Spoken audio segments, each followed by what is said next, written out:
Yo, assalamualaikum warahmatullahi wabarakatuh. Jadi hari ini kita akan mempresentasikan tugas kelompok video dari buku Lotus Naskah mata kuliah manajemen bisnis.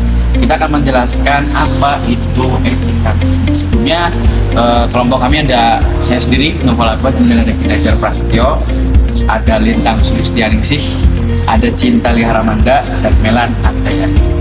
Jadi apa itu etika bisnis? Etika itu berasal dari kata etos bahasa Yunani ya, artinya yaitu tempat tinggal ataupun padang rumput, bisa juga kandang atau bisa juga adat istiadat. Kemudian menurut Alan Afua 2004, bisnis adalah suatu kegiatan individu yang terorganisasi untuk menghasilkan dana menjual barang ataupun jasa agar mendapatkan keuntungan dalam pemenuhan kebutuhan masyarakat dan ada di dalam industri.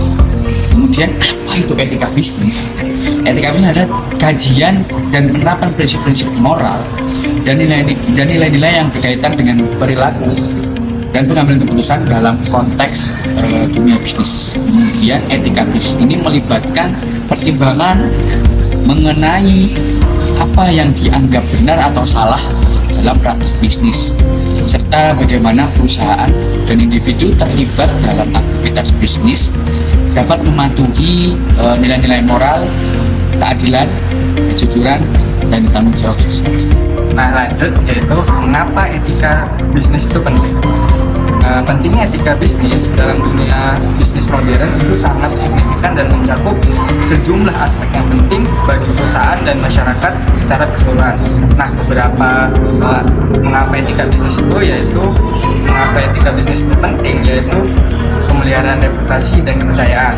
Kemudian ada kepatuhan terhadap hukum dan peraturan, pengolahan risiko, daya tarik investasi, pertumbuhan bisnis berkelanjutan, tanggung jawab sosial perusahaan, kemudian loyalitas pelanggan, perekrutan dan pemeliharaan bakat, dan juga pengaruh positif pada masyarakat.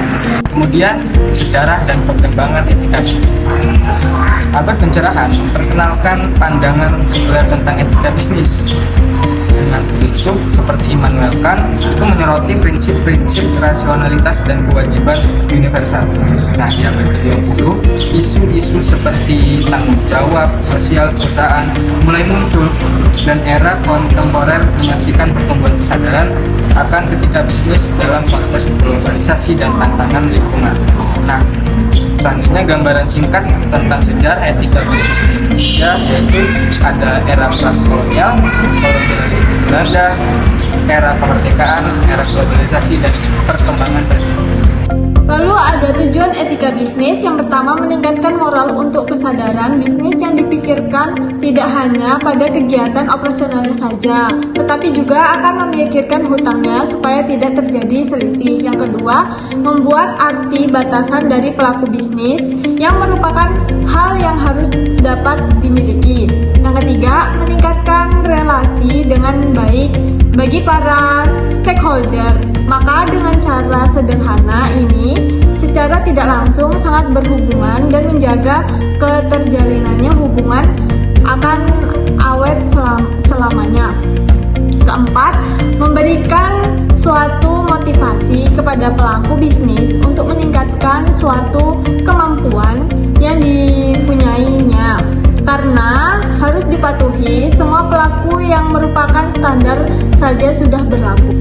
Sifat etika bisnis. Etika bisnis merupakan universal yang mempunyai esensi dalam etika bisnis yang ada di mana sajalah dan kapan saja dengan siapa tanpa ada yang melihat dari suatu jabatan, pendidikan, juga agama.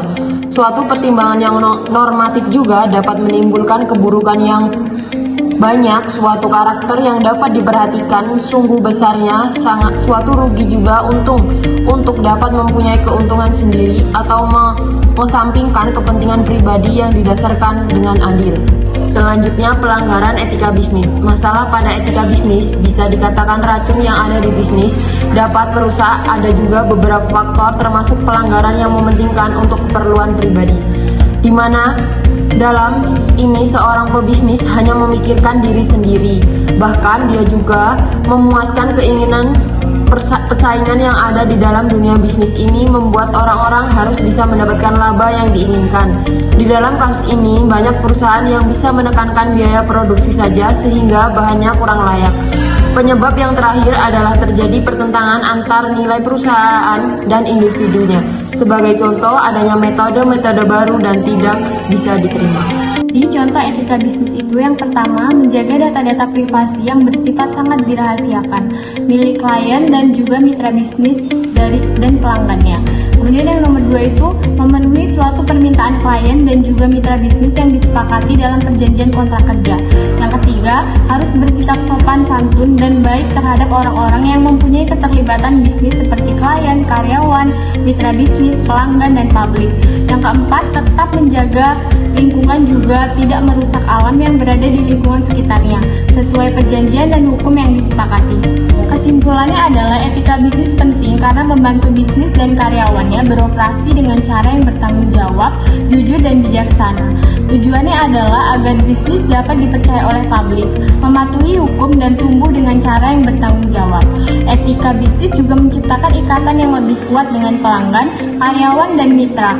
Masalah etika biasanya muncul ketika operasi bisnis dilakukan semata-mata untuk keuntungan pribadi, menurunkan biaya hingga kontrol kualitas, atau memberikan nilai yang tidak sesuai dengan perusahaan. Singkatnya, jenis bisnis ini melakukan hal-hal yang sulit, meskipun tidak selalu mudah selama bisnis beroperasi dengan aman dan banyak yang orang mempercayainya.